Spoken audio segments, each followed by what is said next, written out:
Hello friends, Kuyan here, and today I'm going to react on video. It's all about Indian hatred. I don't know where this hatred came from. So yeah, I'm going to react on why everybody seems to hate India for some reason. So yeah, without further ado friends, hopefully you can leave a subscribe for my video so that hopefully I can create more video like this in the future. And thank you for all your support friends. So let's get right into the video. Move over, Chinese tourists. A new player is in town. There is a new force transforming the global tourism landscape, and it is arriving not in quiet, ordered lines, but in a colorful, chaotic, and completely unforgettable tsunami of color, sound, and raw, stinky human energy. Indians are documenting. I always heard about that. It is a very interesting culture for Indians to have very a lot of people. There's a lot of people. They're even try to, as the video seen. They're even trying to just ride the train from the side. I also have they have an interesting tradition of being dirty and stuff. I don't know what the type of tradition, but I do heard about that. It's a very interesting tradition that they have, or culture. Their rise on the global stage with approximately $31.7 billion yearly. This marks the beginning of the Indian tourism era, and like every previous wave of first-time visitors, they will be amusing for some. Hey, Mudahar. I actually love Mudahar. I'm pretty sure he's not. He is Indian. That's what I've heard, but I don't know how Indian he is because he seemed to go to a mosque. No, I think he go to Arab world. I'm pretty sure he's not. He's Islamic, as I think. He's not like Hindu Indian. Time. And I know my Indian religion. There are different type of religion that they have. Even within India, there are actually different groups of people too. So it's actually a pretty complex country. There's also a lot of languages from it. It's actually a very fascinating country. Then hated, reviled, slightly misunderstood, and eventually accepted. This tourism embarrassment is the final stage of a developing economy, and India is ready to hit the stage. I mean, all of us Filipino also do this. We also throw a lot of trash anywhere from our city. It is disgusting sometimes. But sometimes we do throw our trashes where it's at. But sometimes, yeah, man, sometimes shit gets disgusting. Just like it's. I'm pretty sure a majority of third world country do this. They have a very weird culture of throwing any trash away, from not in the trash bins even. Predecessors, and their story tells us something. Every nation looks awkward the first time they meet the world. So buckle up, because you are about to witness how a new generation is learning global travel in real time and how they're different from Chinese tourists. 2020. I really love that music. 2024 was a dramatic year for Indian tourists, where they went viral, but for all the wrong reasons. A record 30 million Indians traveled overseas that year, spending an average of 50 days abroad. While this and yeah, I think India is the second most populous country, and first is China, and third is I think the US. Surge is great news for Indians. It is rather concerning for the rest of the world. So they took one look at the incoming crowd and decided to slam the door shut. We are not talking about a few rejections, but a full-blown travel control. In the US, approximately 279,000 of the 679,000 Indian student visa applicants were turned down.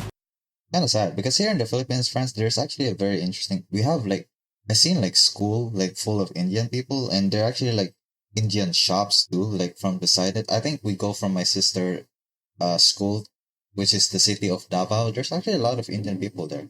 Actually, they're wearing turbans, which is actually very interesting. Representing a. I don't know why a lot of them are in Davao instead of parts of, I guess, Butuan in this case.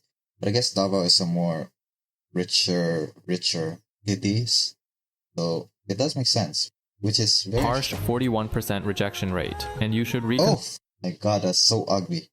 That's almost 50-50. It's a coin toss if you even accept consider if you believe that only applies to students. In recent years, 30% to 40% of Indian tourists have had their visas returned with the dreaded rejection stamp from their dream destination. The global visa officer appears to have developed a nervous twitch when they see an Indian passport. The United States is not the only country that is tightening its borders like a strict exam instructor. Europe has also joined the group.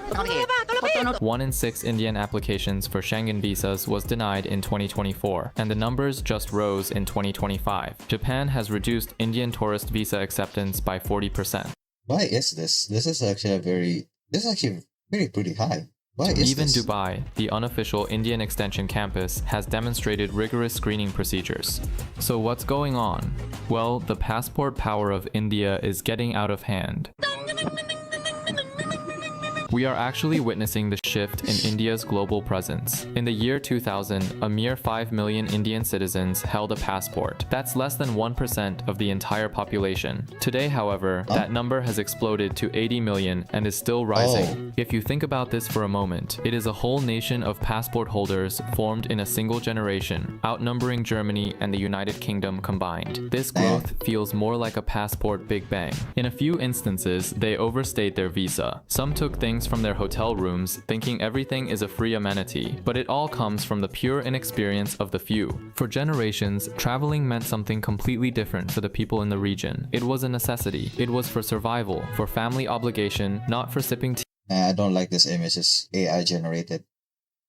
Ooh, I'm not into AI generated. I'm actually an artist, by the way. While basking in the Like, I draw art. great Santorini sunshine. So when millions of families suddenly had disposable income in one of the world's fastest growing economies, they wanted to do what their ancestors couldn't, much like the Chinese tourists. They wanted to see the world, maximize the experience, and make their family proud of their adventures. They made checklists of popular free places, took pictures for at least 2 generations, and gathered stories to share with their communities. This is almost like majority of what I found on Facebook here in the Philippines. Like, majority of them are just naked men just trying to get a selfie. Before moving on to the hygiene of Indians, please consider subscribing to get much more educational content about Asian culture.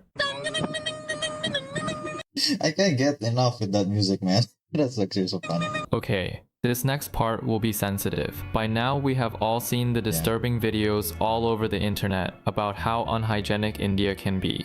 I mean, here in the Philippines, it's also pretty unhygienic too. Like, it's not like, I guess we don't clean much of our cities, unfortunately. I think even in here and stuff. But well, actually, it's pretty clean. But like, yeah, some people still throw trash. I'm pretty sure this is like the cultures a lot of, third world countries, unfortunately. There's trash everywhere, and that's just the beginning. Does that mean India struggles with cleanliness? Yes. Does that also mean they litter when abroad? Maybe sometimes, but not all, and not always. India's cleanliness never really revolved around individuals, but around years of lack of proper systems in place. Yeah, it's the same. It's basically just the same from all third world countries. Like, even here in my country, as I've heard, I think also in Africa, this is also unfortunate. Fortunately, like, majority trash is just everywhere because, there's no system that unfortunately clean all of this like stuff around. For decades, India operated under a government without proper public waste vision, rapid industrialization, and urban explosion. The young country is still learning civic sense and collective responsibility. Then came education growth, Swachh Bharat campaigns, rising middle-class pride, global exposure, and suddenly, young Indians began demanding cleaner public areas and adopting better behaviors. It is a generation that is experiencing a civic transformation in real time. Some Indians abroad actively correct other Indians, because deep down, they love their country and hate their reputation being dragged due to some poor hygiene choices of a few. This leads to one of the most agonizing and persistent stereotypes, the stinky Indians. This perception is typically the result of a perfect storm of variables. Diet comes first. Garlic, onion, asafoetida, and turmeric are all often used spices in Indian cuisine. These spices are secreted through pores, leaving a distinct, lingering aroma that is unexpected and frequently criticized by nations with blander diets. Really, I didn't know that. That's actually a very fascinating fact for me. Second, consider heat and infrastructure. Sweating is unavoidable. Here in the Philippines too, it's like, damn, it is so hot. It is so hot. Like, sometimes I even just, like, I don't even wear my t-shirt most of the time. That's how hot it is in here. India's hot and humid atmosphere, when combined with occasional water shortages. Difference, sometimes Philippines and Indian, we're mostly the same people. We live in hot places, Some of us are struggling, some people are poor, some people are rich, Some people who are rich are more corruptible and exploiting the poor. We're the same, I guess. Or outdated plumbing systems in some households, the starting point for combating body odor differs. Third, as already said, there is a hygiene clash. The traditional use of water rather than paper can occasionally leave restrooms and, by extension, the users with a damp, mildewy odor. I mean, here in the Philippines, we also don't have, the luxury of having toilet paper. Even though I can't consider toilet paper as like the cheapest option than, using water. But yeah, toilet paper does not exist here. facilities. Well, sometimes there are like toilet paper. You can buy them. Like I even have them. But majority of like bathrooms, the common thing we always use is like water and soap. Are not equipped for it. It's pretty solid though. India is slowly evolving, and so are its people. Maybe hygiene is something that will take a little longer. But this may not be the biggest reason why they are so hated as a tourist group. You see, there are tourists, there are large tour groups, and then there are Indian tourists. They are more of a walking demographic event, giving an impression of relocation disguised as a vacation. Take any tourist hotspot, for example. You will see selfie sticks hoisted like a flag, aunties directing with the voice of a pirate captain, and at least 20 people competing to stand out in a bright colored outfit. The sheer magnitude of Indian travel groups is impressive, and it's not their fault. After all, India is the world's most populous country. Yeah. Oh, really? Oh, what? So they're actually almost the same and on par with China? That's actually interesting. More than 65% of the country is less than 35 years old. They are young and want to explore the world. In 2023, 27 million Indians traveled abroad, with the numbers predicted to double by 2030. Damn. And then with the middle income class rising, everyone suddenly has the social pressure to travel around and It's kind of cool. Like India has like a middle class here in the Philippines. Yeah. meet their cousin living abroad. Sadly, these crowds bring a number of issues, such as overloading buses or elevators, because all of the family members need to ride all at the same time. Noise complaints in hotels due to literally laughing out loud, among other issues. Sadly, some Indian travelers treat international locations as an extension of India. Just recently, a hotel noted how a group of Indian tourists were crowding into one room, laughing and talking like they were in their own living room, which can be largely expected when they are together with 5 people in a 2-person room. While it's impressive that they can feel so comfortable in a foreign land, it is also important to be mindful of local customs and the shared spaces of others. But I'm pretty sure like if you are within the spaces of your family, you're more likely close to them and you feel more in home, I guess. Before we dive into the psychology of why Indians act like they own every hotel lobby on Earth, I want to thank this very special student for the £100 donation. I'll make sure to blow it all in Pattaya. For research purposes, of course. When foreigners travel to India, they get overwhelmed by the amount of noise people produce. The volume of regular people talking to each other is also surprising to many. I mean, even for me, man, it's like here, almost like a lot of like situations. Like, I don't know why we always have like a weird loud culture, I guess. Like, we don't ever have a place to like have a silence. Like, have you ever noticed this? Like, majority of the time, like, I even like just go to my way to a library, like our school library. That is like one of the most peaceful place where everything is just silent. Everything is just so silent. I can read my time, like reading books, studies, knowledge. It's my favorite place in the world because everything is so silent. Like, there's no music also playing around. That's what I love about library. Like, majority of the time, whenever I walk, even like to my school and stuff, there's always like music and like all of the cars like beeping, and even the cars also have very loud music. I really hate it. I just want to have some peaceful time, man. I wish I can live a library. I wish library was my home. But in India, it's a symphony of temples, street vendors, and the magic. Well, sometimes like I love to have like people around too, walking around, and I love parks too, Parks are like, they have like trees. Also like taking my time walking around parks. I just love something like peaceful. Magic of life. When Indians are happy, they make sure the whole block can hear it, with bands and music. And when they are sad, well, here in the Philippines too, like especially during Christmas, there's a lot of bands like trying to just perform, music in order to get let's money. do that even louder. And if you meet a friend in India and aren't loud about it, you are preparing to be kicked out of the group. I guess they have like a loud culture in there. Interestingly, in India, being loud is considered healthy. It's in their blood, in their mind, and even in their movies. So when Indians travel abroad, people suddenly expect them to be silent. That's like telling the Japanese to scream and dance in the middle of a train ride. Yeah, I was Japan. I was in Japan too. Like they're also pretty silence there. Like they have a silence culture. It's almost like the complete contrast, like Japan and India. Gotta be crazy if they like merge together in one country. like the silence versus the noisy one. For the Americans to know actual geography. I know South Africa's over here somewhere. Behavioral habits are free-flowing, especially if it's linked to cultural roots. Did you know being silent equals being suspicious in Indian culture? If you are too quiet, people will think something is wrong with you.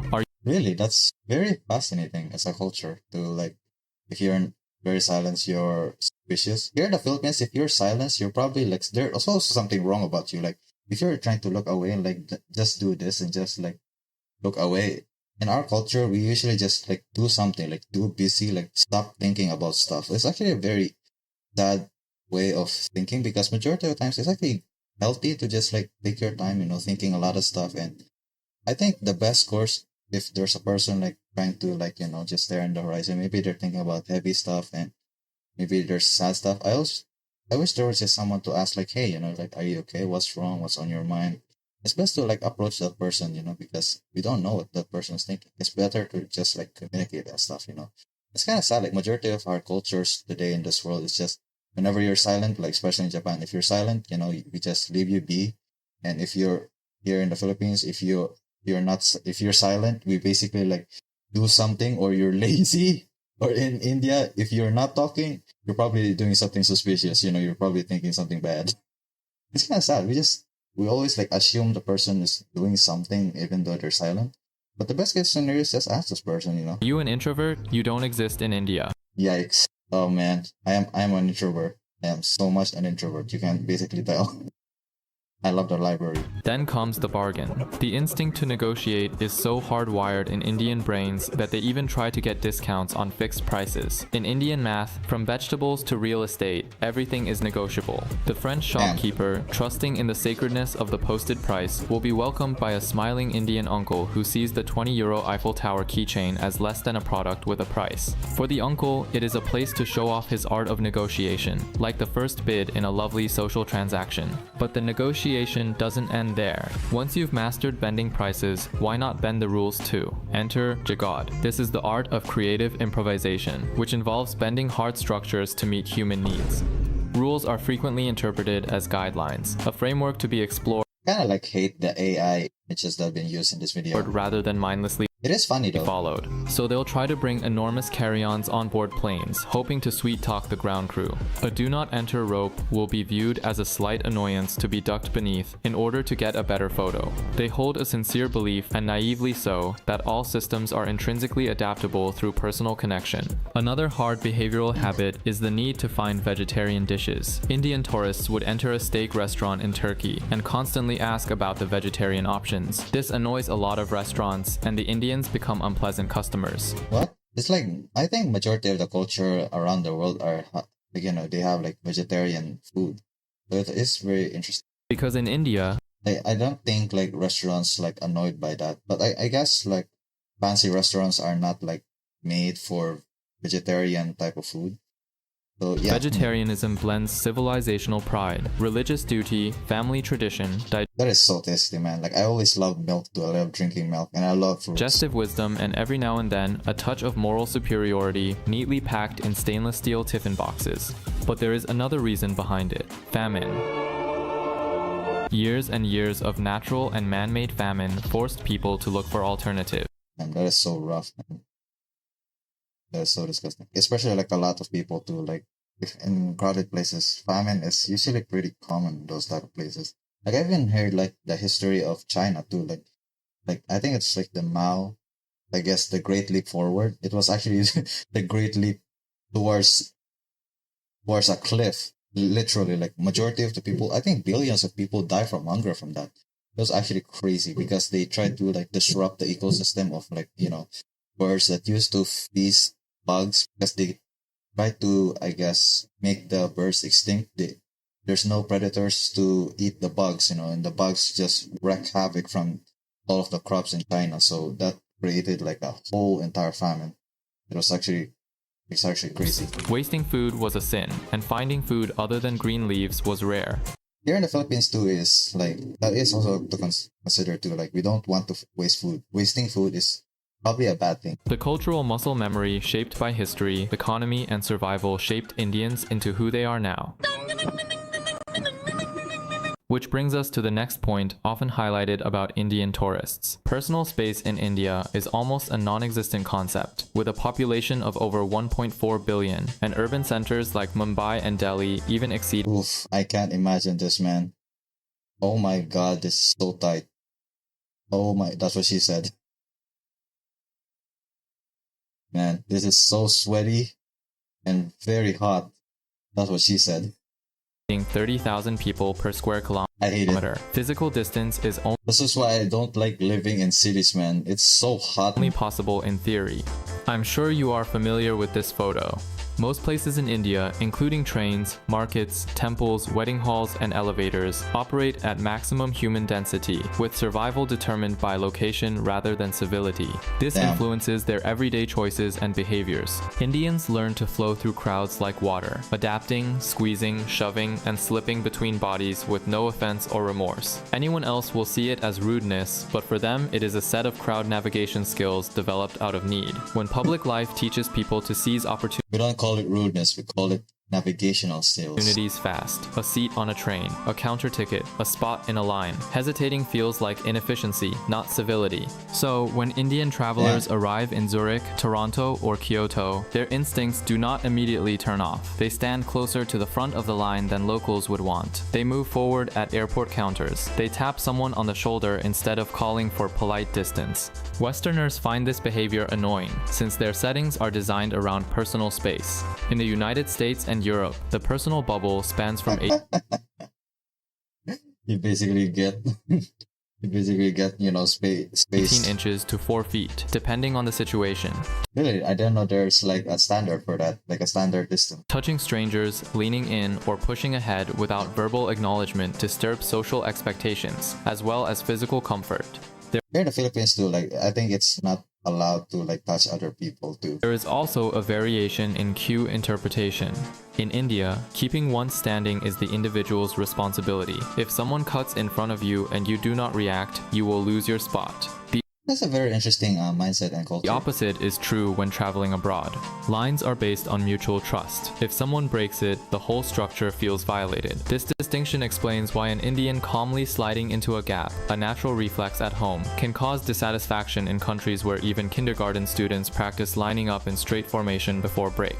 Another factor to take notice of is proximity communication culture. You see, in India, collective closeness equals warmth. For example, leaning in while chatting indicates interest. This may break all the personal space rules in the rest of the world, but in India, it's curiosity for the other person. A light physical touch, such as a tap on the arm or leading someone through a crowd, indicates I don't know, I kind of like wish we had this type of culture so that we can know like who you have a crush on, or which you, would love to, I guess, have a date with, without even like saying stuff. But that is pretty weird though.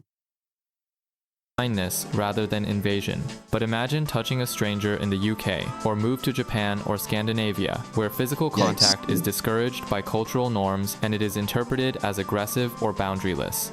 I think even in America, if you do that, you're gonna get a person. Despite all this, the problem is really that a few clueless travelers are still learning global manners. Yes, some countries dread Indian tourists, just like they do with the Chinese, but in their own way. I don't know. When I saw like a lot of Indians here in Davao, like in the city where my sister, we tend to go there, they seem pretty polite though. Like they don't like shove each other, like they even like go into a line. They even just like distance themselves away from people when both of them are like talking. I saw like two couples like talking because they were inside a mall. They're actually just doing their own space, in distance. They're actually pretty fine. Like, it's kind of very interesting that they have this culture. I was even like culturally shocked like watching this video right now. The chaos, the pushing, because it's kind of like different, like Indians like going to school here. the endless selfies. They're simply the sounds of a civilization discovering the world for the first time, and India's population keeps growing, along with its wallet. I wish that he has like a little bit of ways to properly end this video, because that was extremely abrupt. And I guess that gives the punchline for people who have money, it is everybody's culture is actually very different than anybody's culture. Like majority of the standard of the Western world, or majority of the world as a whole, like we always do this like style, polite stuff way, I guess in this case, and it's kind of a new perspective to see like Indian culture, that they have like warmth and communication and even like siding to other people. It's actually very interesting. It's a very interesting like perspective, you know, like some people do certain cultures because, you know, it's interpreted in a different way, which is actually very interesting to see that. It's actually pretty unique because I don't think anything else in the world even do those, you know, type of culture. But except for, you know, the trashing and stuff, which is fairly common for all poverty nation. So yeah, like a very fun video to, you know, see a different perspective, I guess, from different other type of people. So yeah, friends, that's very very enjoyable. I don't know what else to love to see that, but yeah, if you want to check the video title is "Why Everyone Hates Indian Tourists" by RiceDegree, and the video will be available in the description below of my video if you want to check it out, you know. And please, you know, like leave a subscribe for me before, you know, you check the video for yourself. And thank you for all the support, friends, and still watching this video till the end. So thank you for watching, and good morning, friends.